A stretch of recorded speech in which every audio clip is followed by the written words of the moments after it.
নারায়ণগঞ্জে প্রতিবন্ধী ব্যক্তিদের আত্মকর্মসংস্থান সৃষ্টিতে সহায়তার লক্ষ্যে ৮ জন প্রতিবন্ধী ব্যক্তির মাঝে উপকরণ বিতরণ করা হয়েছে। মঙ্গলবার ৮ এপ্রিল সকালে নারায়ণগঞ্জ সদর উপজেলা পরিষদ প্রাঙ্গণে এ কর্মসূচির আয়োজন করা হয়।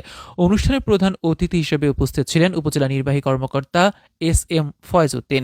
বিশেষ অতিথি হিসেবে উপস্থিত ছিলেন উপজেলা সমাজসেবা কর্মকর্তা মোহাম্মদ আব্দুস সালাম। এছাড়াও উপস্থিত ছিলেন কুতুবপুর ইউনিয়ন পরিষদের সদস্য হান্নানুর রহমান রঞ্জু, ফতুল্লা ইউনিয়ন পরিষদের মহিলা সদস্য উম্মে তাহেরা আখি, প্রতিবন্ধী সংগঠনের প্রতিনিধি শাকিলা ইসলাম, আঁধারে আলো প্রতিবন্ধী কল্যাণ সংস্থার সদস্যবৃন্দ, সমাজকর্মী খন্দকার মোহাম্মদ শাহিন মাস্টার সহ স্থানীয় গণ্যমান্য ব্যক্তিবর্গ। কর্মসূচিতে মোট ৮ জন প্রতিবন্ধী ব্যক্তির মাঝে বিভিন্ন উপকরণ বিতরণ করা হয়। এর মধ্যে ৪ জনকে চায়ের দোকান পরিচালনার সামগ্রী, ১ জনকে চটপটি ও ফুচকার দোকানের উপকরণ, ১ জনকে ডিমের ব্যবসার সরঞ্জাম, ১ জনকে বাদাম বিক্রির উপকরণ এবং ১ জনকে ২টি ছাগল প্রদান করা হয়।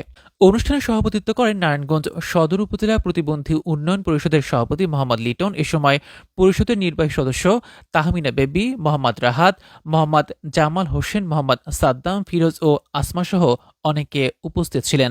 অনুষ্ঠানে বক্তারা বলেন, এই ধরনের উদ্যোগ প্রতিবন্ধী ব্যক্তিদের আত্মনির্ভরশীল হতে সহায়তা করবে এবং তাদের সমাজে সম্মানের সঙ্গে বেঁচে থাকার পথ তৈরি করবে। উল্লেখ্য, বাংলাদেশ এনজিও ফাউন্ডেশন বিএনএফ এর অর্থায়ন এবং নারায়ণগঞ্জ সদর উপজেলা প্রতিবন্ধী উন্নয়ন পরিষদের বাস্তবায়নে এ কর্মসূচি অনুষ্ঠিত হয়।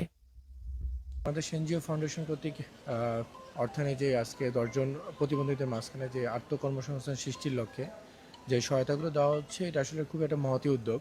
আমরা চাই প্রতিটি প্রতিবন্ধী অন্যের মুখোমুখি না হয়ে নিজে আত্মকর্মসংস্থান সৃষ্টির যে জায়গাটুকু সেটি করুক। একই সাথে তার পরিবারের জন্য সে বোঝা না হয়ে সে পরিবারের জন্য একজন সহায়ক ভূমিকা পালন করুক। তো সেই ক্ষেত্রে এটা একটা মহতী উদ্যোগ আমি বলবো, যেহেতু তারা একটা কর্মসংস্থানের সুযোগ পাচ্ছে। একই সাথে উপজেলা আমাদের যে প্রতিবন্ধী সংস্থা আছে, সেই প্রতিবন্ধী সংস্থা পুরো ব্যাপারটি আয়োজন করেছে, এই জন্য তাদেরকে আমি আন্তরিকভাবে ধন্যবাদ জানাচ্ছি। প্রতিবন্ধীদের যে আয়োজনে আমাদের প্রতিবন্ধী যে সংগঠন আছে সেই সংগঠনকে অসংখ্য ধন্যবাদ দিয়ে সকল প্রতিবন্ধীকে শুভেচ্ছা জানিয়ে আজকের সভা শেষ করে দিচ্ছি। আমাদের ২০১৬ সাল থেকে আমাদের একটা পার্টনারশিপ আছে বাংলাদেশ এনজিও ফাউন্ডেশন।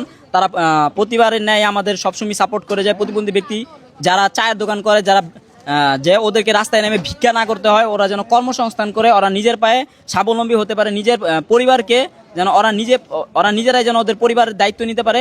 আমরা যদি সবাই সব জায়গা থেকে যদি আমরা তাদের যারা প্রতিবন্ধী আছে, অসহায় যারা আছে, তাদের মাঝে যদি আমরাও সেইভাবে যদি তাদের মতো আমরাও যদি আগে আসি, এরকম বহু ধন্যবান ব্যক্তি যারা আছে তারাও যদি আগে আসে, আমাদের যারা ওই প্রতিবন্ধী আছে তারা যেভাবে আমাদের লিটন সাহেবে কর্মসংস্থান, মানে কোনো ভিক্ষাবৃত্তি না, যাদের ব্যবসা করে বাণিজ্য করে তারা মানুষের কাছে আমাদের এই সমাজে উঁচু হয়ে মানে কথা বলতে পারে, দাঁড়াতে পারে, সেই ব্যবস্থা তারা আমরাও যদি করে দিতে পারি, তাহলে হয়তো এই সমাজে আর এরকম এই বুঝায় থাকবে না এই প্রতিবন্ধী যারা আছে।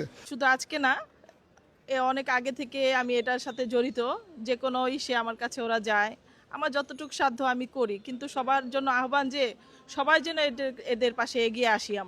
আমরা প্রতিটা মেম্বার যদি এখানে এগিয়ে আসি, চেয়ারম্যান আসে, ইউনোসার সবসময়, ইউনোসার আজকে ইউনোসার যত ইউনোসারই আসুক না কেন, এর আগে যারা ছিল সবাই ওদের সাপোর্ট সবসময় দেয়, এটাকে বাহবা দেয়।